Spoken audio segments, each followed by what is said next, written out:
Hello friends, good morning. Welcome in JDIS academy. JDIS academy में आप सभी friends का बहुत बहुत वेलकम है। I hope you are doing well. आप लोग बहुत अच्छे से रहते हुए चीज़ों को एनालिसिस कर रहे होंगे एंड आई होप आप लोग रिवाइज भी कर रहे होंगे और बेहतरीन ढंग से अपनी क्लियरिटी करते हुए आगे बढ़ रहे होंगे। तो friends, as you known that, जैसा कि आप सभी को पता होता है कि हम लोग यहाँ पर डेली द हिंदू का editorial, current affair, news analysis वगैरह वगैरह पार्ट को क्लियरिफाई करते हैं, जस्टिफाई करते हैं और उसको लेकर के आपका जो रिलेवेंट क्वेश्चंस होता है उसको लेके करते हैं। तो आज जो द हिंदू का एडिटोरियल है पार्ट, उसमें से क्या क्या पढ़ना है।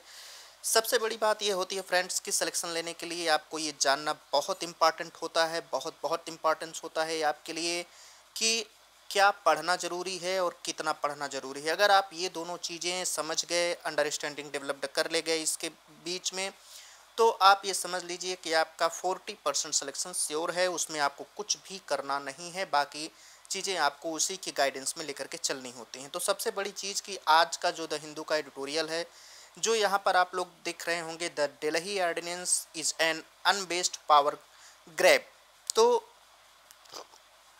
इसको लेकर के है।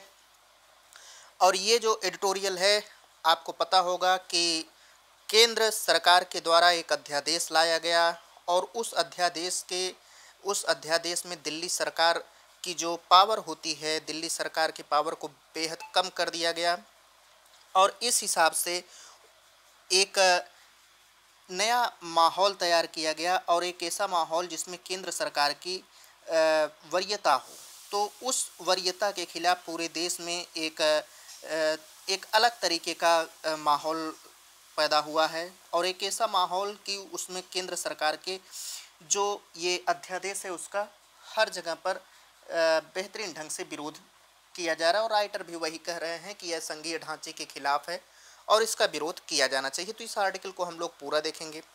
उसके ऊपर का जो आर्टिकल है वो आर्टिकल एक तरीके से मीडियम वर्ग को जागरूक करने से है। अभी जो दिल्ली में मुकदमा चल रहा है रेसलर का, उससे रिलेटेड है, लेकिन उसमें कोई खास नहीं है। वो देश में अभी तक जितने आंदोलन हुए हैं उसमें मध्य वर्ग की सक्रियता निष्क्रियता हुई है और वर्तमान समय में जो रूलिंग पार्टी है 2014 में, वो मध्य वर्ग से कैसे लाभ ली, मध्य वर्ग कैसे उसको बेस्ट किया, मध्य वर्ग को कैसे उसने कनेक्ट किया, यह सब है। वो हमारे किसी काम का नहीं है, लेकिन हालांकि थोड़ा सा जानना उसमें से अगर आपको इंटरेस्टेड है तो थोड़ा बहुत चीज़ें आप निकाल सकते हो कि मध्य वर्ग कैसे एकजुट होकर के किसी मुद्दे को लेकर के चल सकता है।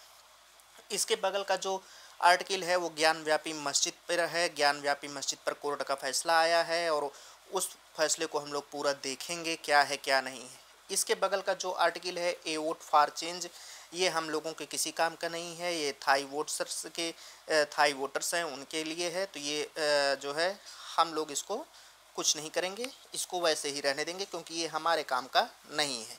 दूसरा जो उसके बगल का आर्टिकल है सेकेंड पृष्ठ पर, एक आर्टिकल आज आपके काम का आया है। दिल्ली कह रहे हैं उसका दवा जो आप लोग मार्केट में देखते होंगे, दवा खरीदने जाते होंगे, कुछ दवाएं ब्रांडेड होती हैं और कुछ दवाएं जेनेरिक होती हैं।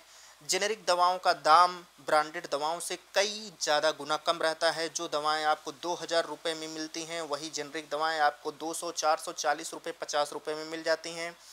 तो सेम वही दवाएं होती हैं, तो उसमें क्या डिफरेंसेस होता है, दोनों दवाओं में क्या डिफरेंसेस होता है, सरकार को उस पर क्या कदम उठाने चाहिए, उस पर जो है पूरा का पूरा आर्टिकल है, उसको हम लोग विस्तार से देखेंगे। उसके नीचे का आर्टिकल टर्की से रिलेटेड है। टर्की जो है वहाँ पर इकोनॉमिक सोशियो लेकर के है, उससे हमको कोई लेना देना नहीं है। वो टर्की की इंटरनल व्यवस्था है, हमको केवल टर्की की विदेश नीति और इंडिया से उसका कनेक्शंस, बाकी देशों पर उसका प्रभाव देखना होता है। बाकी वहाँ पर इंटरनल क्या हो रहा है थोड़ा बहुत जानना जरूरी होता है। तो फ्रेंड्स, आइए हम लोग बिना किसी देरी के अपने आर्टिकल पर चलते हैं। The Delhi ordinance is an unbased power grab. हुआ क्या था फ्रेंड्स कि 19 मई के दिन यूनियन गवर्नमेंट यानी कि जो केंद्र सरकार है उसने एक अध्यादेश लेकर के आया और वह अध्यादेश national capital territory NCTT act 1991 से संबंधित था। उसमें संवैधानिक संशोधन से संबंधित था और वो जो एक्ट है उस एक्ट पर सुप्रीम कोर्ट ने 11 मई को अपना फैसला सुनाया था और वह फैसला दिल्ली में ब्यूरोक्रेटिक यानी कि जो नौकरशाही की अपॉइंटमेंट होती है, नियुक्ति होती है दिल्ली में, वो 5 जजों की बेंच जिसका नेतृत्व डीवाई चंद्रचूड़ कर रहे थे, उसको उसको उस फैसले में उन्होंने बताया था कि जो इलेक्टेड गवर्नमेंट है वही नौकरशाही की जो व्यवस्था होती है सेवाओं के ऊपर, लेजिस्लेटिव एंड एडमिनिस्ट्रेटिव पावर जो है वो दिल्ली गवर्नमेंट के पास ही है, क्योंकि दिल्ली गवर्नमेंट इलेक्टेड गवर्नमेंट है, निर्वाचित गवर्नमेंट है, लोगों की चुनी हुई गवर्नमेंट है। तो ये पूरा का पूरा उसका पृष्ठभूमि है। आइए हम लोग एक एक पॉइंट को बहुत विस्तार पूर्वक उसको देखते हैं ताकि सारे डाउट जो है वो क्लियर हो जाए, सारे डाउट जो है उसको क्लियरिटी मिल सके। तो फ्रेंड्स, ये आपका जो है आर्टिकल है दिल्ली सरकार के विषय में आर्टिकल है। हुआ क्या था कि 19 मई को, अभी जो हमने बताया कि दिल्ली सरकार 19 मई को अध्यादेश आया, उसमें दिल्ली सरकार जो एक्ट है एनसीटी एक्ट 1991 में संशोधन हुआ, दिल्ली में जो नौकरशाही नियुक्ति होती है उसके संबंध में अध्यादेश लेकर के आया गया। और 11 मई को जो कोर्ट ने फैसला दिया था कि दिल्ली की जो नौकरशाही है उसकी विधायी प्रशासनिक जो रिस्पॉन्सिबिलिटी होती है वो दिल्ली गवर्नमेंट के पास है, क्योंकि दिल्ली गवर्नमेंट इलेक्टेड गवर्नमेंट है। तो इस हिसाब से दिल्ली की सरकार को ही यह अधिकार होना चाहिए। इस फैसले को सुप्रीम कोर्ट ने दिया और इसी फैसले को यूनियन गवर्नमेंट ने अध्यादेश ला करके बदल दिया। और यह जो अध्यादेश है, क्या क्या ये जो अध्यादेश आया है क्या क्या किया है, पहले तो ये देखिए। इसने जो राज्य सूची की प्रविष्टि 41 जो रिलेटेड होती है सेवाओं से उसको हटा दिया, और ये हटाया कहाँ पे, दिल्ली सरकार से। दूसरा, राष्ट्रीय राजधानी सिविल सेवा प्राधिकरण का गठन कर दिया, जिसमें जो इसका गठन होगा प्राधिकरण का, उसमें मुख्यमंत्री, मुख्य सचिव, प्रधान सचिव गृह से मिलकर बना होगा। और इसमें 2 नौकरशाही यानी मुख्य सचिव, प्रधान सचिव गृह, ये दोनों जो नियुक्त होंगे यूनियन गवर्नमेंट के द्वारा होंगे। दूसरा, दिल्ली में जो भी सेवा पर निर्णय लिया जाएगा वो इन्हीं तीनों के द्वारा लिया जाएगा, यानी कि सेवाओं की नियुक्ति, ट्रांसफर, जो भी वगैरह वगैरह हो सकती हैं, प्रावधान अभी उसका नहीं आया है, जब आएगा तो देखा जाएगा। तो जो कुछ भी हो सकता है यही 3 के तीनों लेंगे। तीसरा, प्राधिकरण का जो निर्णय होगा बहुमत से होंगे, और बहुमत से अगर निर्णय होगा तो जो केंद्र सरकार के 2 नियुक्त नौकरशाह हैं वो मुख्यमंत्री को ओवर रूल कर सकेंगे। यानी कि केंद्र सरकार ने एक ऐसा प्रावधान लेकर के आया है इस अध्यादेश के तहत कि जो उसने प्राधिकरण का गठन किया है उसमें पहली चीज़ की अपने ही द्वारा नौकरशाही की नियुक्ति करेंगे। और वो नौकरशाही जाहिर सी बात है जब अपनी ही नियुक्ति करेंगे तो बात किसकी मानेंगे, सेंट्रल गवर्नमेंट की मानेंगे। और जब सेंट्रल गवर्नमेंट मानेंगे तो मुख्यमंत्री ऑलरेडी सेंट्रल गवर्नमेंट के अगेंस्ट रहते हैं, तो उनको जो है ओवर रूल कर सकते हैं। अर्थात उनका जो निर्णय होगा मुख्यमंत्री के खिलाफ जा सकेंगे, उसको अस्वीकार कर सकेंगे, उसको रद्द कर सकेंगे, यहाँ तक कर सकते हैं। और जो अगर प्राधिकरण और राज्यपाल में कोई विवाद होता है तो या कोई असहमति होती है तो जो एलजी हैं उनका निर्णय मान्य होगा। तो इस हिसाब से जो आर्डिनेंस है वह लेकर के आया। अब आर्डिनेंस में क्या पॉसिबिलिटीज हो सकती हैं, कहने का मतलब ये है कि आर्डिनेंस क्या क्या कर रहा है। पहली चीज़ की राजनीतिक और कानूनी प्रश्न उठाता है। दूसरा, जब राजनीतिक और कानूनी प्रश्न उठा रहा है तो अब क्या क्या राजनीतिक कानूनी प्रश्न उठाता है उसको देखते हैं। संघवाद, लोकतंत्र, नौकरशाही, जवाबदेही, कार्यकारी कानून बनाना, न्यायिक समीक्षा, ये सब पे ये कहीं न कहीं ऑर्डिनेंस क्या कर रहा है, प्रश्न उठा रहा है, प्रश्न लेकर के चल रहा है। अब चूँकि और इसका जो अपोज है वो विरोधी पार्टियां इसका विरोध कर रही हैं, सहकारी संघवाद का विरोध हो रहा है। तो इस तरीके से जो भारत की संघीय संवैधानिक योजना है, दिल्ली उसके फॉरवर्ड में नहीं है, दिल्ली उसकी स्थिति में सीधी नहीं है। सीधी नहीं होने का मतलब कि दिल्ली सीधा सीधा नहीं आता जैसे अन्य स्टेट आते हैं। एससी सेड दैट, एससी ने कहा है कि जो आर्टिकल 239 ए है उसको संविधान में जोड़ने से जो राष्ट्रीय राजधानी क्षेत्र है एनसीटीडी है उसको सुई जेनेरिस का दर्जा मिल गया है। और एससी ने ये भी माना कि कोई भी होमोजीनियस क्लास यूनियन जो क्षेत्र है और स्टेट है उसमें कोई भी होमोजीनियस स्टेट नहीं है, यानी कि एक समान स्थिति नहीं है। कोर्ट ने सीधा कहा कि एक समान स्थिति नहीं है। इसका मतलब ये है कि भारत में जो स्टेट हैं, यूनियन टेरिटरी है, उनकी आवश्यकताओं के अनुसार उनको कुछ छूट प्रदान किए गए हैं। भारत में जो शासन है उसकी विशेष व्यवस्था लागू है और उसको कई एग्जाम्पल के द्वारा देखा जा सकता है। जैसे संघीय इकाइयों को एक दूसरे से अलग माना जाता है, जैसे पहले था जम्मू कश्मीर में आर्टिकल 370 पूर्व में उसको एक विशेष राज्य का दर्जा दिया गया था, और हालांकि अभी तो वो हटा दिया गया है, जब तक नहीं हटा था तब तक के लिए वो था। और दूसरा आर्टिकल 371, आर्टिकल 371 क्या है कि जो स्टेट होते हैं, यानी कि जो जनजातीय स्टेट हैं, बहुत सारे ऐसे स्टेट हैं, वहाँ पर राज्यों को स्पेशल प्रावधान दिया गया है। यही जो है स्पेशल प्रावधान असममित संघवाद की प्रकृति कहलाता है। और ये कब दिया जाता है? क्षेत्रों की जब विशिष्ट आवश्यकताएं होती हैं तब, और जो उनमें मतभेद होते हैं उसको समायोजित करने के लिए ये तैयार किया जाता है, तभी ये दिया जाता है। इसका जो अब भारत के संदर्भ में अगर देखें तो भारत को आपको पता होगा कि जातीय, भाषाई, सांस्कृतिक और सामाजिक रूप से इसमें गहरा सामाजिक दरार है। और संघवाद की जो असममित मॉडल, यानी कि संघवाद का जो मॉडल है, असममित मॉडल, क्षेत्रीय इकाइयों के माध्यम से विभिन्न सामाजिक समूहों के हितों को समायोजित करता है। ये वांछनीय है। कहने का मतलब ये है कि भारत की स्थिति को देखते हुए जो असिमेट्रिक मॉडल ऑफ फेडरलिज्म है, यानी कि संघवाद का जो असीमित मॉडल है, हर जगह की अलग अलग आवश्यकताएं हैं, कहीं जनजाति हैं, कहीं जो है पहाड़ी स्टेट हैं, तो इन सबको जो भौगोलिक डिवीजन है, जो सांस्कृतिक कल्चर, भाषाई, तो हर समूह के अपने अपने हित होते हैं। तो उसके हिसाब से जो इंडिया का कॉन्स्टिट्यूशंस है उसको एक अलग तरीके से तैयार करके अलग अलग स्थिति प्रदान की गई है। जैसे पूर्व में आर्टिकल 370, आर्टिकल 371 अनुसूची 5 और 6 के तहत विशेष सुरक्षा के कारण, विशेष दर्जा देने के कारण विषम रूप में वर्णित है, जो जनजातीय क्षेत्रों और प्रशासन से संबंधित है। न्यायालय का जो फैसला है वो एक चौंका देने वाला फैसला आया है कि भारत की जो संघीय योजना में एनसीटीडी की जो स्थिति है, न्यायालय ने उसको स्पष्ट किया है। अब न्यायालय द्वारा जो वो स्पष्ट किया गया है वो क्या है? एनसीटीडी की स्थिति को स्पष्ट करने के लिए न्यायालय ने असीमित संघवाद का ढांचा, असममित यानी कि अनसिमेट्रिक फेडरलिज्म के ढांचे का इस्तेमाल किया। तो इसके तहत न्यायालय ने बताया कि एनसीटीडी यानी कि राष्ट्रीय राजधानी दिल्ली जो क्षेत्र है वो पूर्ण राज्य नहीं है। क्यों? क्योंकि इसकी जो विधानसभा को संवैधानिक रूप से राज्य और समवर्ती सूचियों में विषयों पर कानून बनाने का अधिकार है, यानी कि दिल्ली जो है उसको तो राज्य सूची और समवर्ती सूची पर विषयों पर कानून बनाने का अधिकार है, लेकिन कुछ विषयों पर उसको कानून बनाने का अधिकार नहीं है, जैसे भूमि और पुलिस। तो इस जो 3 मुद्दे हैं उस पर इनको कानून और सार्वजनिक व्यवस्था, ये दिल्ली के अंडर में नहीं आता। और दूसरे, पूर्ण राज्य नहीं है क्योंकि जो दिल्ली में प्रशासनिक सिस्टम है, ये राष्ट्रीय राजधानी है, तो एक और मुद्दा यहाँ पर जो है निकल करके सामने आ जाता है। दूसरा, जो आर्टिकल 239 ए है, जब वह एडिट किया गया है, एडिट का मतलब जब वो जोड़ा गया एनसीटीडी में, तो वो एक असममित संघीय मॉडल बनाती है। एनसीटीडी क्या है? एक केंद्र शासित प्रदेश है, और इसे प्रदान की गई जो एक अनूठी स्थिति इसे एक संघीय इकाई बनाती है, यानी कि 239 ए उसको प्रदान किया गया है, ये एक संघीय इकाई है। और एनसीटीडी जो है एक सेंट्रल स्टेट है, यानी कि केंद्र शासित प्रदेश है। न्यायालय ने जो कहा उसको हम लोग देखते हैं। न्यायालय ने एक लंबा चौड़ा अपना यहाँ पर फैसला दिया, एक लंबी चौड़ी बात की यहाँ पर, और वो बात क्या है, क्या निकल करके आती है, उसको देखते हैं।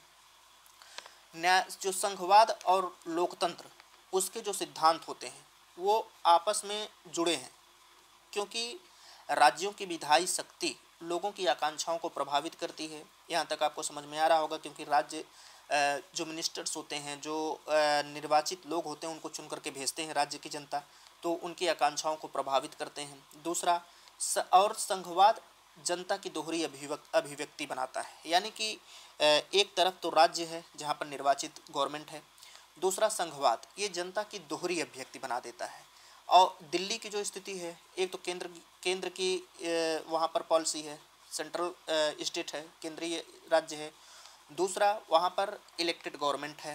तो ये दोहरी अभिव्यक्ति है जनता की, जिसमें सरकार के 2 सेटों की प्राथमिकताएं होती है। पहला, न केवल अलग होने के लिए बाध्य है बल्कि अलग होने का इरादा भी है। जो दिल्ली गवर्नमेंट है उसका जो इरादा है वो बार बार अलग होने का इरादा है, और दूसरा, अलग होने के लिए वो बाध्य भी है। क्यों बाध्य है? क्योंकि उसकी हर समय सेंट्रल गवर्नमेंट से तनातनी रहती है। और दूसरा, वो टेंडेंसी जो उसकी है वो अलग होने का है, मतलब कि वो एक पूर्ण राज्य का दर्जा लेना चाहती है। संघीय सिद्धांत की ऐसी अस्पष्ट अभिव्यक्ति सहयोगी संघवाद के खोखले उपदेशों की हवा निकालती है। जो भारत को कोऑपरेटिव फेडरलिज्म कहा जाता है, सहयोगी संघवाद कहा जाता है, वो ये सहयोगी संघवाद के रूप में जो दिल्ली की स्थिति है वो दिखाई नहीं दे रही है। क्यों? क्योंकि वहाँ पर केंद्र जो है अपना स्वार्थ पूरा करने के लिए जितना भी हो सकता है उस हद तक उतर गया है। तो ये खोखला उपदेश निकल करके आया कि कहा कुछ किया था, किया कुछ जा रहा है। और इसने जो है भारतीय राजनीति को केंद्रीकृत करने के लिए एक हथियार बना लिया है। अब बात आती है राष्ट्रपति के अध्यादेश की, कि राष्ट्रपति ने जो अध्यादेश लेकर के आया, यानी कि केंद्र गवर्नमेंट ने जो अध्यादेश लेकर के आई है, वो अध्यादेश किस स्तर पर पूरे के पूरे ढांचे को प्रभावित कर रही है, यानी कि पूरा का पूरा हवा निकाल के रख दे रही है पूरे संविधान का। तो राष्ट्रपति का जो अध्यादेश आया है दिल्ली फैसले के यानी कि सुप्रीम कोर्ट के फैसले के खिलाफ, वो विभिन्न स्तरों पर समस्यात्मक है। क्यों समस्यात्मक है? क्योंकि संविधान पीठ के पहली चीज़ की यहाँ पर उसकी प्रॉब्लम देखिए, क्या क्या उसकी प्रॉब्लम है, क्यों वो समस्यात्मक है, क्यों प्रॉब्लमेटिक क्यों है। संविधान पीठ के फैसले को सरकार द्वारा बदला जाना। जो संविधान पीठ का फैसला 11 मई को आया था, उसको 19 मई को अध्यादेश ला करके सरकार ने बदल दिया जाना, ये एक बेहद निर्लज्ज कृत्य है। दूसरा, इसने न्यायिक स्वतंत्रता का उल्लंघन किया है, न्यायिक स्वतंत्रता को मना कर दिया है। और ये तभी हो सकता है जबकि विधायिका जो होती है केवल वैधानिक आधार पर बदल सकती है, यानी कि जो कानून होता है उसको वैधानिक आधार पर आप चेंज कर सकते हो, एक सिरे से निर्णय को खारिज नहीं कर सकते हो। और केंद्र सरकार ने यही किया कि जो सुप्रीम कोर्ट का फैसला आया था एक सिरे से खारिज कर दिया। तो कहीं न कहीं ये सुप्रीम कोर्ट की जो स्वतंत्रता है उस पूरे के पूरे स्वतंत्रता को बाधित किया। दूसरा, सुप्रीम कोर्ट ने 1987 में डीसी वाद हुआ, ये इस केस में माना था कि अध्यादेश के माध्यम से जो कार्यकारी कानून होता है उसका निर्माण केवल एक असाधारण स्थिति को पूरा करने के लिए है, न कि राजनीतिक उद्देश्यों की पूर्ति के लिए। केंद्र गवर्नमेंट ने क्या कर रही है कि ये अध्यादेश से राजनीतिक उद्देश्यों को पूर्ति कर रही है, न कि एक असाधारण स्थिति का मतलब कि जब संसद सत्र में ना हो या कोई आपात स्थिति आ जाए तब आप अध्यादेश के माध्यम से कानून बना सकते हो। तो ऐसी स्थिति थी नहीं। आर्टिकल 239 ए में बिना संविधान संशोधन के वर्तमान में दिल्ली सरकार के विषय में, जो दिल्ली सरकार का जिस पर अधिकार नहीं था, भूमि, सार्वजनिक व्यवस्था, पुलिस और सेवा पर अधिकार था, तो उस सेवा को हटा करके एक और यानी 3 से 4 बढ़ा दिया, तो सेवा को और जोड़ दिया। यह एक संवैधानिक छल है, यानी राज्य सरकार से सेवा का जो प्रविष्टि 41 था उसको छीन करके केंद्र सरकार का विषय बना दिया। भूमि, सार्वजनिक व्यवस्था, पुलिस और सेवा, ये अब चारों केंद्र सरकार के पास रहेंगे। तो एक तरीके से पूरे के पूरे संवैधानिक व्यवस्था पर यह पूरा पूरा सवाल उठाता है। अब इसके बाद क्या बात निकल करके आती है, इसके बाद आर्टिकल एक सिविल सेवा प्राधिकरण का गठन, और उससे भी जो इम्पोर्टेंस बात है वो ये है कि एक सिविल केंद्र के द्वारा जो है एक सिविल सेवा प्राधिकरण का गठन किया गया। और वो सिविल सेवा प्राधिकरण का गठन इस तरीके से किया गया है कि वह पूरी की पूरी जो निर्वाचित मुख्यमंत्री हैं उनको ही अस्वीकार कर दे रहा है, उनको ही ओवर रूल कर रहा है, रद्द कर सकता है। इस तरह से जो नौकरशाही है वो नौकरशाही जवाबदेही पर लंबे समय से स्थापित मानदंड जो था उसको नष्ट कर देता है। दूसरा, यह संघवाद और लोकतंत्र पर सीधा हमला है। लोगों को, राइटर कह रहे हैं कि लोगों को, यानी लोगों का मतलब कि विरोधी पार्टियों को, अपोजिशंस को, बौद्धिक लोगों को, जो इस क्षेत्र में माहिर हैं, और सबसे बड़ी चीज़ की जनता को इसका विरोध करना चाहिए। क्यों? क्योंकि इस तरीके से करना एक तरीके से जनता की भावनाओं के साथ बहुत बड़ा खिलवाड़ है। भारत की संवैधानिक जो नींव है वो डेंजरस स्थिति में है, खतरे में है। हमें संघवाद की एक नई राजनीति की आवश्यकता है, और एक ऐसी राजनीति की आवश्यकता है जो संघवाद के अंतर्निहित मूल्य, यानी कि जो संघवाद में निर्दिष्ट मूल्य होते हैं उसको दर्शाती है और उसको व्यक्त भी कर सकती है। यानी कि उस मूल्य को व्यवहार में लागू करना, उसको व्यक्त करना, दो के दोनों कर सकती हो।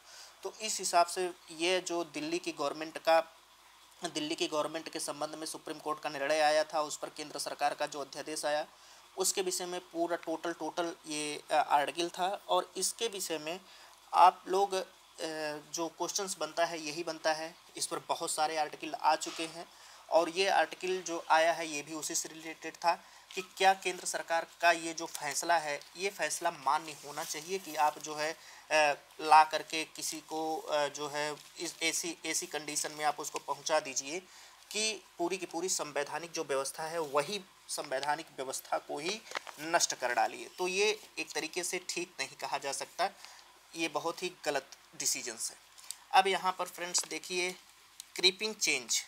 क्रीपिंग चेंज का मतलब है कि जो व्यवस्था पहले यहाँ पर क्या हुआ कि ज्ञानव्यापी मंदिर पे इलाहाबाद हाई कोर्ट ने एक फैसला दिया, और वो जो फैसला दिया है वो फैसला क्या है उसको हम लोग देखते हैं।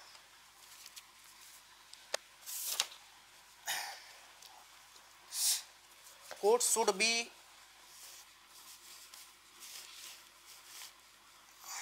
यहाँ पर देखिए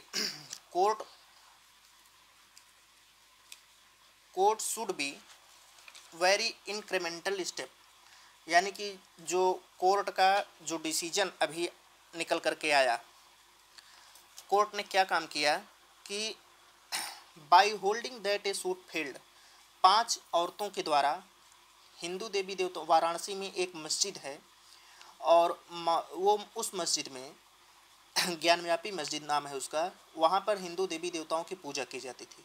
और जब से अयोध्या का कांड हुआ, बाबरी मस्जिद गिराई गई, तो वहाँ पर कुछ सालों से पूजा जो है वो बंद कर दी गई। और वो पूजा जब बंद की गई तो जो 5 महिलाएं हैं उन्होंने कोर्ट में अपील दायर किया ज्ञानव्यापी मस्जिद को लेकर के कि जो पूजा करने का अधिकार है उसको दिया जाए और उसको रोका ना जाए। तो इलाहाबाद हाई कोर्ट ने अपना जो फैसला था बड़ी चतुराई से उस फैसले को बनाया है और अपनी जो स्थिति है बहुत चालाकी से उस स्थिति को वैधानिक करार दिया है, यानी कि जो पूजा करने का अधिकार है इनका वो बहुत ही बेहतरीन ढंग से इनको जो है प्रदान किया है। अब यहाँ पर बात निकल कर के आती है कि यहाँ पर जस्टिस जे मुनीर हैं, उन्होंने जो अपना निर्णय था, डिस्ट्रिक्ट कोर्ट का जो निर्णय था एक ही आदेश में, उस निर्णय को एक समान रूप से बनाए रखा, उसका जो प्रभाव था वो बनाए रखा है। और ये जो इन्होंने बात कही कि जो हिंदू देवी देवताओं की पूजा करने का जो अधिकार है, यह जो अपील दायर की गई है, यह अपील किसी भी तरीके से मस्जिद को मंदिर में कन्वर्ट करने के लिए नहीं है। कहने का मतलब ये है कि लोग ये उम्मीद जता रहे थे, लोगों का कहना था कि एक और अपील आ गई है जो यहाँ पर ज्ञानव्यापी मस्जिद पर सवाल उठा रही है और यह अटेम्प्ट कर रही है कि यह ज्ञानव्यापी मस्जिद मंदिर में कन्वर्ट हो जाए। तो ये उस तरीके का अपील नहीं है, जे मुनीर ने सीधा रिजेक्ट किया और ये भी कहा कि ये जो मुकदमा है वो एक लिमिटेशंस में है। और लिमिटेशंस क्या है कि जैसे पहले मस्जिद के अंदर जो हिंदू देवी देवता हैं उनको पूजा करने का अधिकार था, ठीक उसी तरीके से है। दूसरा, यह जो मुकदमा दायर किया गया, यह मुकदमा पहली चीज़ की 1991 के जो स्पेशल प्रोविज़न एक्ट है उसके तहत। दूसरा, जो 15 अगस्त 1947 की जो स्थिति थी वहाँ पर, तो इन सब के द्वारा ये मुकदमा बैरियर नहीं किया जा सकता, यानी कि उसको वर्जित नहीं किया जा सकता, पूजा करने से उनको नहीं रोका जा सकता। और जो प्रोसेस में है, कोर्ट ने ये भी जो यहाँ पर इंतेजिमिया मस्जिद की कमेटी है उसकी जो मेंबर हैं अंजुमन इंतेजिमिया, ये कमेटी की मेंबर हैं, प्रशासन मैनेजमेंट हैं। तो यहाँ पर उन्होंने एक जो याचिका दायर की थी वाराणसी में कि जो यह पूजा है पहली चीज़ की वो कन्वर्ट करने के लिए है, तो कोर्ट ने कहा कि इसको जो है 1991 के लॉ से तथा उत्तर प्रदेश वक्फ कानून 1995, उत्तर प्रदेश श्री काशी विश्वेश्वनाथ टेम्पल एक्ट 1983, ये सब जो कानून है इसके तहत इसको जो है रोका नहीं जा सकता। और यह तथ्य जो दिया गया है कि जो हिंदू टेम्पल हैं, पहली चीज़ की जो हिंदू टेम्पल की बात आती है कि एक सेकेंड, हवा चलता रहता है तो उड़ने लगता है।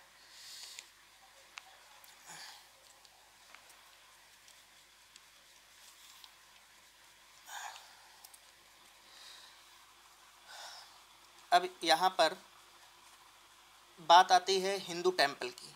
तो हिंदू टेम्पल का जो ये उस स्थान पर यानी कि मुस्लिम जहाँ पर मस्जिद थी उसके अंदर हिंदू टेम्पल उसके हिंदू टेम्पल का बना होना यानी कि एक तरीके से जो ज्ञानव्यापी मस्जिद है उसको लोग कहते हैं कि ये जो स्थिति है ज्ञानव्यापी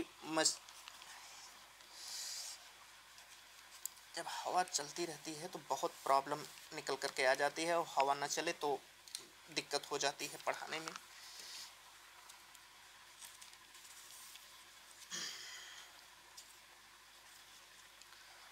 अब यहाँ पर कि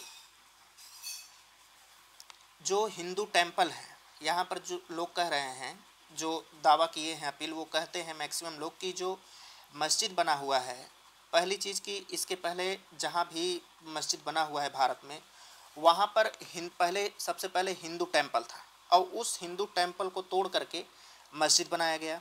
और यह जो ज्ञानव्यापी राइटर कह रहे हैं कि चिंता इस बात की है कि अभी तो केवल पूजा करने के लिए अपील दायर की गई है, बाद में इन फ्यूचर ज्ञानव्यापी मस्जिद को लेकर के कहीं नहीं यह दावा किया जा सके कि इसकी जो न्यू है या जो बनी है या मंदिर के ढांचे पर बनी है तो ये भी एक संभावना है। तो जुडिशरी जो फ्यूचर क्लेम है उसके आधार पर ये जो मैटर है बहरहाल अभी तो मना किया है, लेकिन कोर्ट का जो डिसीजन आया कोर्ट ने जो अपना नोटिस किया वो राइट दिशा में किया, रिजेक्ट किया ये जो सिविल सूट को लेकर के कि ये पूरे मुकदमे को जो है इस तरीके से न देखा जाए यानी कि यह जो फैसला है यह फैसला केवल और केवल आगे चल कर के चेंज होगा मंदिर को मस्जिद करने मस्जिद को मंदिर करने में।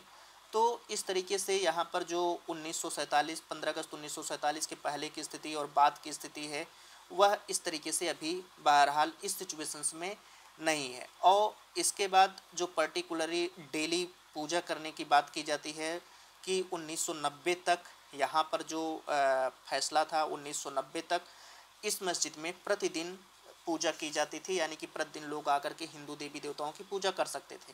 लेकिन जब अयोध्या का बाबरी मस्जिद का कांड हुआ तो उसके बाद इस फैसले को सस्पेंड कर दिया गया और 1993 के बाद यहाँ पर साल में केवल एक दिन आप पूजा कर सकते हो, उस तक लिमिट कर दिया गया। तो यह जो पार्ट है अब यहाँ पर बात ये हो रही है कि जो प्रासंगिक क्वेश्चन है वो ये है कि यहाँ पर जो वर्शिप की बात आती है पूजा करने की जो उचित बात आती है वो केवल पूजा करने तक सीमित है या एक लार्जर डिजाइन लेकर के आया है यानी कि एक बहुत बड़ा डिजाइन लेकर के आएगा। तो कोर्ट ने इस संभावना को जो है बड़ी क्लेवर ड्राफ्टिंग करके यानी कि बहुत चालाकी से मस्जिद की स्थिति को मंदिर में परिवर्तित करने की जो बात आती है यह जो पॉसिबिलिटीज़ है उसको जो है मना कर दिया, रिजेक्ट कर दिया। और इसने ये भी जो है नोट किया कि जो ऑलरेडी जो पिटीशंस होते हैं यानी कि जो याचिका दायर करते हैं जो वादी हैं वो ये कहते हैं कि जो मस्जिद है वह किसकी प्रॉपर्टी पर बनी हुई है, वो वक्त की प्रॉपर्टी पर बनी हुई है। और कोर्ट को ये भी ध्यान देना चाहिए कि जो हिंदू मंदिरों में जो संपत्ति थी वह वहीं पर बनी होनी चाहिए और उसका जो मस्जिद का निर्माण हुआ है वो कहीं यहाँ पर मंदिर में रखी हुई संपत्ति से तो नहीं हुआ है। बहरहाल आगे चल करके यह किस दिशा में फॉरवर्ड हो सकता है केवल और केवल जो स्थिति है उसी पर बनी रहती है यानी कि डेली पूजा करने की स्थिति पर बनी रहती है, अथवा यह एक बड़ा मुद्दा लेकर के आता है। इस पर जो है जो संभावना बन रही है उसको जो है बहरहाल कोर्ट ने अभी खारिज किया है, लेकिन आगे देखने वाली बात होगी कि वह कैसा लेकर के आएगा। तो फ्रेंड्स ये जो है इस तरीके का जो आर्टिकल है ज्ञानव्यापी मस्जिद पर अभी वो प्रेजेंटली आया। अब आगे जो आर्टिकल आया है वो ये आर्टिकल है, spare the road and change the law. ये आर्टिकल आया है निकल करके और ये आर्टिकल बहुत इम्पॉर्टेंट है। इम्पॉर्टेंट क्यों है? क्योंकि ये आर्टिकल थोड़ा काम का है। और काम का क्या है कि डायरेक्टर जनरल जो स्वास्थ्य सेवाओं के निर्देशक होते हैं, डायरेक्टर जनरल होते हैं, डीजी होते हैं, 12 मई को जो सेंट्रल गवर्नमेंट के हॉस्पिटल्स हैं उसमें एक अपने आदेश को पुनः दोहराया कि जो डॉक्टर्स जेनरिक दवाएं लिखने के स्थान पर ब्रांडेड दवाएं लिखते हैं वह केवल और केवल जेनरिक दवाओं को ही लिखें, यानी कि जो मरीज आते हैं उनके लिए जेनरिक दवाओं की व्यवस्था हो, जेनरिक दवाएं वो लिखें। लेकिन राइटर कह रहे हैं कि ये जो ब्रांडेड दवाएं लिखते हैं इनके पीछे लिखने का एक स्टैंडर्ड कारण होता है, क्योंकि जो फार्मास्यूटिकल इंडस्ट्री होती है, यानी कि जो दवा के कारखाने होते हैं, उनका डॉक्टर के साथ बहुत गहरा रिलेशंस होता है। आपको पता होगा जो नई नई कंपनियां दवाओं का निर्माण करती हैं वे डॉक्टरों से पहली चीज़ अपना सीधा रिलेशन बना लेती हैं, और जब डॉक्टर उनकी दवाओं को प्रेफर करते हैं तो वो दवाएं डॉक्टर को क्या होता है उस पर कमीशन प्रेफरेंस होता है, और जब वो दवाएं बिकती हैं तो डॉक्टर की अच्छी खासी इनकम होती है, तो कंपनी को भी लाभ होता है, डॉक्टर को भी लाभ होता है। तो ये जो फैसला आया है कि डॉक्टर को जो ब्रांडेड दवाएं न लिखने के स्थान पर जेनरिक दवाएं लिखें, ये डॉक्टरों के इनकम आय को तो प्रभावित करेगा ही करेगा, साथ ही जो मरीज होंगे उनको सस्ती रेट पर दवाएं उपलब्ध होंगी, वे महंगी दवाएं लेने से बचेंगे। तो यह पॉलिसी देखने में तो ठीक लगती है, पॉलिसी तो बड़ी अच्छी है नो डाउट, होना भी ऐसा ही चाहिए। हर जगह पर कास्टली जो प्रोडक्ट होता है उसकी लागत उसकी वो कम पड़े, जो मरीज हैं उनको कम, क्योंकि भारत में स्वास्थ्य सेवाओं पर मैक्सिमम खर्च किया जाता है। तो जब आप स्वास्थ्य सेवाओं पर कम खर्च करोगे तो और भी डेवलपमेंट कर सकते हो। तो ये बात तो ठीक है, लेकिन अब राइटर यहाँ पर कुछ टेक्निकली भाषा का प्रयोग करते हैं। टेक्निकली भाषा का प्रयोग करने का मतलब कि इंडियन मार्केट में पहली चीज़ की जो ब्रांडेड दवाएं लिखी जाती हैं वो ब्रांडेड दवाएं यूएस, यहाँ पर यूएस का भी उदाहरण दे रहे हैं कि अमेरिका में एक जैविक समतुल्य शब्दावली है ड्रग के संबंध में, कि जब दवाएं शरीर के अंदर जाती हैं तो उनके घुलने का रेट क्या है, यानी दवा शरीर में जब गई है तो वो दवा शरीर में कितने समय तक रक्त में घुल जाएगी, कितने समय में डिजॉल्व हो जाएगी ब्लड के अंदर। तो इसी की जो मापने की विधि है उसको जो है बायो इक्विवेलेंट कहते हैं। ये बायो इक्विवेलेंट की जांच करना पहली चीज़ की यूएस में था, यूएस में है। दूसरा, इंडियन मार्केट में इस तरीके की कभी भी जांच नहीं की गई कि जो ड्रग्स होती हैं वो जो जेनरिक दवाएं हैं, पहली चीज़ की जो जेनरिक दवाएं होती हैं उसकी रेट क्या है। रेट का मतलब कि शरीर में उसको रक्त के अंदर घुलने में कितना टाइम लगता है और क्या वो सही दिशा में रक्त में घुल पाती है अथवा नहीं घुल पाती है। तो इसके लिए कभी भी इंडियन मार्केट में जांच ही नहीं की गई, और गवर्नमेंट ने इस टेस्ट को यानी कि बायो इक्विलिब्रियंस टेस्ट को इग्नोर करती गई, और जो इंडियन मार्केट में दवाएं हैं वो कभी भी बायो इक्विलिब्रियंस के लिए टेस्ट नहीं की गई। तो डॉक्टर, और दूसरा कि एक कारण तो ये हो गया ब्रांडेड दवाएं लिखने का, क्योंकि जो जेनरिक दवाएं होती हैं वो जेनरिक दवाएं बगैर चेक के जा रही हैं। बगैर चेक करने का मतलब ये है कि उसको चेक तो कर नहीं रहे हैं, शरीर के अंदर घुलने का टाइम या फिर जो भी टेक्निकली पार्ट होता है उसकी तो जांच की नहीं जा रही है। और दूसरा, जो ब्रांडेड दवाएं आती हैं उसकी बाकायदा टेक्निकली होता है, उसमें तकनीकी पक्ष होता है, उसकी जांच वो कंपनियां करके देती हैं और इसीलिए वो महंगी पड़ती हैं, हालांकि सारी कंपनियां ऐसी नहीं करती। तो इस हिसाब से, और दूसरा इसके भी अलावा जो डॉक्टर ब्रांडेड दवाएं लिखते हैं, एक तो ये कारण हो गया, दूसरा कारण हो गया कि जो जेनरिक दवाएं होती हैं, पहली चीज़ कि आप उनको देखिए, या तो जेनरिक दवाएं जो पत्ते आते हैं दवाओं के उसमें वो घुल जाती हैं, पत्ते खोलने पर फट जाती हैं और कुछ दिन बाद वो जो है अपने आप जम जाती हैं, और इसके बाद जब आप उसको तोड़ेंगे तो पाउडर के रूप में बिखर जाती हैं।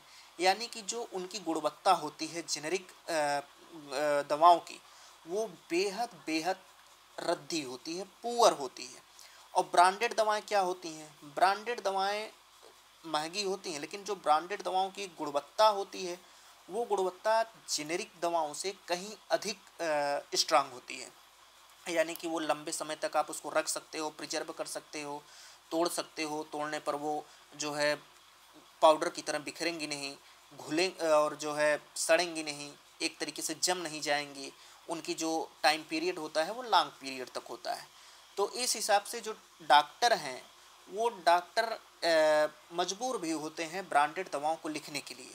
तो इस तरीके से जो आपने आदेश दिया है कि जेनेरिक दवाएं लिखें कि ब्रांडेड दवाएं लिखें, तो जेनेरिक दवाओं का जो आपने आदेश दिया है, पहली चीज़ कि आपको चेक करना लेना चाहिए। ऐसे ही सीधे तौर पर आप डॉक्टर के ऊपर दबाव नहीं डाल सकते कि जो आप ब्रांडेड दवाएं लिखते हो उसके स्थान पर आप जेनेरिक दवाएं लिखें ताकि सस्ती पड़े। तो डॉक्टर भी मरीज की स्थिति को देखते हुए ब्रांडेड दवाएं लिखते हैं, क्योंकि मरीज भी डॉक्टर के पास कंप्लेन लेकर के पहुंचते हैं कि आपने जो दवा दी थी वो आराम नहीं की, तो डॉक्टर भी मजबूर हो जाता है। हालांकि सारे डॉक्टर्स नहीं, हम मानते हैं कि कुछ परसेंट ऐसे होते हैं जो अपना फ़ायदा कमाने के लिए ब्रांडेड दवाएं लिखते हैं, लेकिन सारे ऐसे नहीं होते, उसमें मरीज की भी स्थिति का ख्याल करते हैं। तो सबसे पहले ये आदेश देने से पहले सरकार को बाकायदा इसकी चेक करनी चाहिए। जो जेनरिक दवाएं होती हैं उनकी क्वालिटी और उनके जो टेक्निकली पक्ष होते हैं, जो जैविक तुल्यता है, समतुल्यता है, रक्त में घुलने की जो अवधि है, उनकी जो टाइमिंग है, इन सबको चेक करना चाहिए। इन सबको टेस्ट के बाद ही आप ऐसे जो आदेश हैं वो दे सकते हैं। तो फ्रेंड्स, ये पूरा का पूरा जेनेरिक दवाओं पर आर्टिकल था, जेनेरिक दवाओं को लेकर के। और जो ये होता है क्या कहते हैं ब्रांडेड दवाएं, उस पर आप क्या कर सकते हैं, क्या आपके विचार में स्वास्थ्य सेवाओं के लिए कैसा ये प्रावधान है, उसको आप ही बता सकते हैं। ये देखिए, ये जो आर्टिकल है, ये आर्टिकल हमारे किसी काम का नहीं है। ये एर्दोगन की अपनी लाइफ है, वो कैसे जीते हैं कैसे नहीं जीते हैं, यहाँ पर आंकड़े दिए गए हैं और ये आंकड़े हमारे लिए किसी काम के नहीं हैं।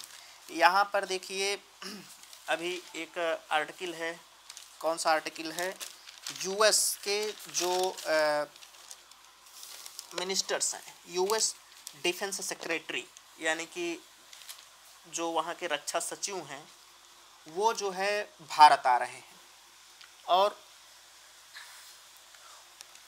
अब वहाँ पर भारतीय रक्षा मंत्री हैं राजनाथ सिंह, उनके साथ जो है ये अपना बातचीत करेंगे। अब क्या बातचीत करेंगे वो तो इनके बात ही निकल सकता है, लेकिन यहाँ पर बात कही जा रही है।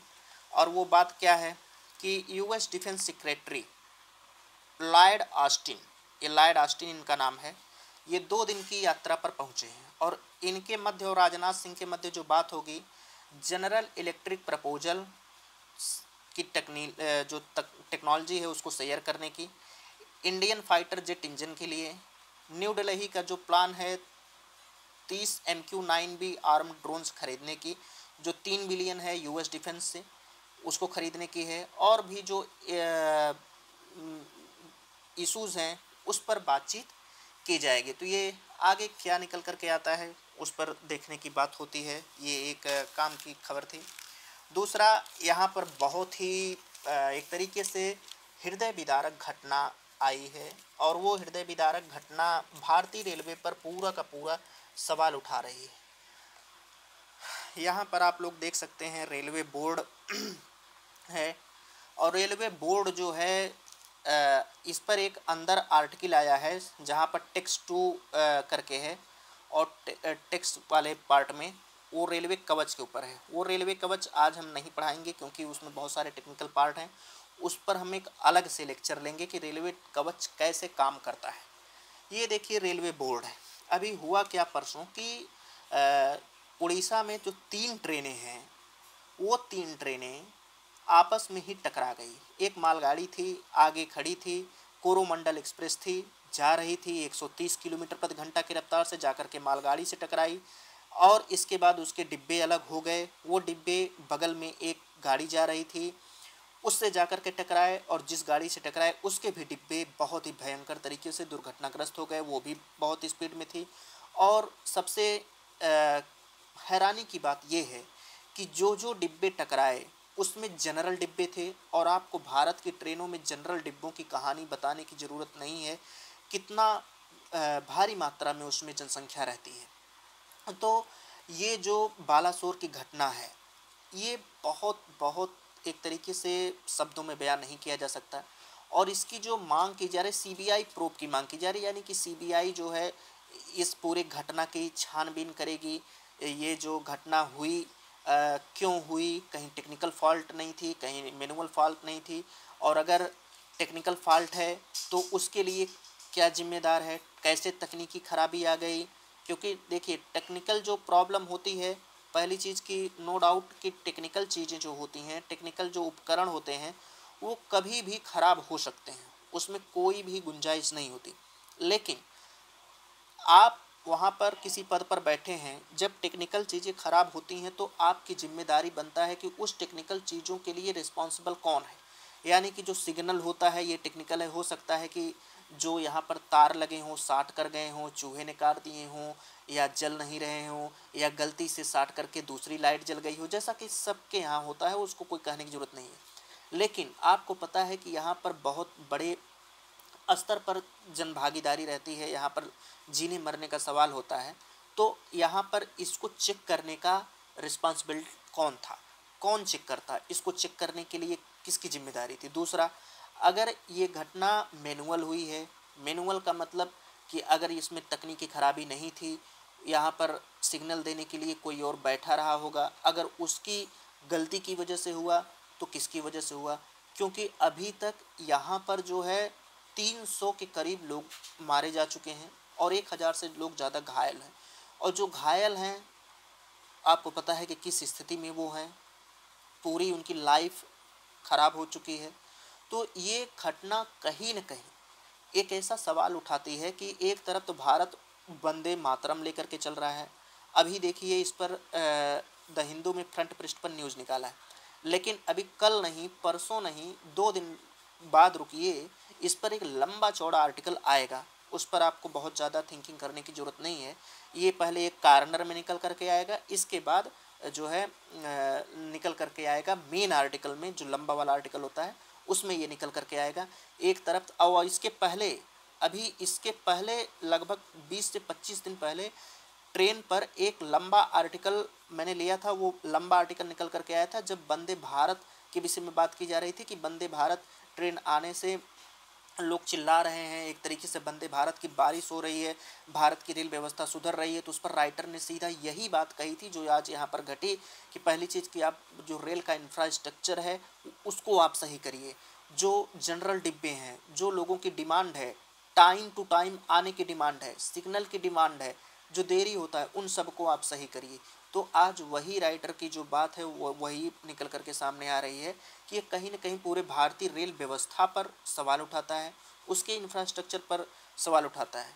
ये घटना आज कल घटी, 2-3 दिन न्यूज में रहेगी, 2-3 दिन लोगों की चीखें सुनाई देंगी, ज़्यादा से ज़्यादा 7 दिन 10 दिन बाद सरकार इस पर चुप्पी साध लेगी, खेद व्यक्त कर लिए। लेकिन उन लोगों का क्या होगा जो लोग अपने घरों में उम्मीद लगा करके बैठे थे, कभी कोई आ रहा है, या किसी किसी के यहाँ कोई कमाने वाला होगा, या किसी का पूरा परिवार बिखर गया होगा। तो ऐसे दर्दनाक घटना क्यों होती है आखिर? ऐसी दर्दनाक घटना के लिए रेल व्यवस्था पर प्रश्न चिन्ह तो उठते ही हैं। उसके इंफ्रास्ट्रक्चर पर आप इतना खर्च कर रहे हो तो ऐसी घटनाएं कैसे हो जाती हैं?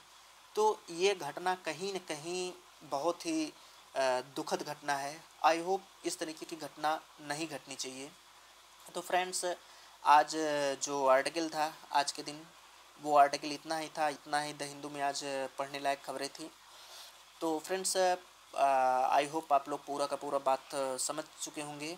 और जितना हो सकेगा फ्रेंड्स, आप लोग लाइक नहीं करते हो, लाइक करिए, शेयर करिए, सब्सक्राइब करिए, ताकि हम भी खूब मोटिवेट हों।